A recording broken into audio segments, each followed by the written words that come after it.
大家好，我是利德达光电小明同学。今天由我带大家参观体验一下我们的光电分析测量系统，也就是积分球。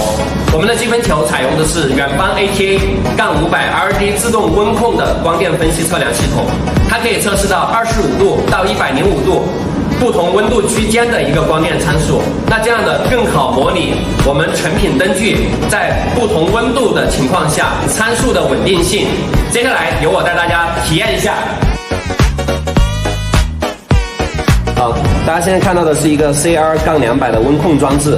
那我们的 LED 灯珠要做这种温度的测试的话，我们需要把它焊在一个小的铝基板上，然后做导热。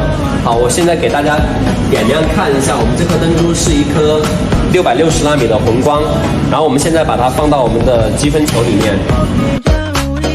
我们看到这上面有一个测试的按钮，我们看到现在的温度是一个25度，就是我们一个常态冷态的一个温度。那我们现在把它设定到105度。好，然后我们等待它温度升上去，等待稳定。这里可以看到当前夹具的温度是25度，它在升温。好，我们稍等一下。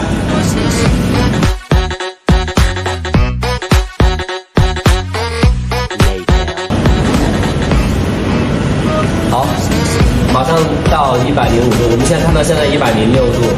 好，我们现在可以开始测试了。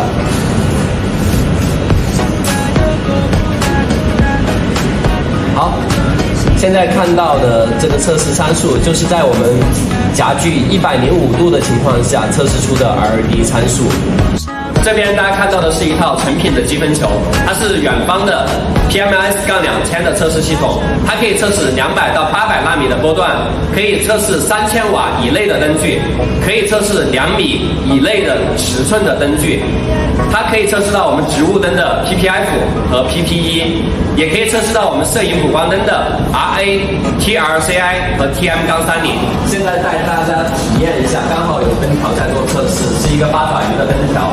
好，这里面的话是一个2米直径的一个积分球，2米以内的灯具的话，我们都可以测试。然后欢迎有需要测试的客户朋友们，随时联络我们，我们免费做测试的服务。利德达一直是秉承技术创造价值、极致服务、成就客户的使命，不断突破，不断超越。谢谢大家对利德达的关注和支持，谢谢。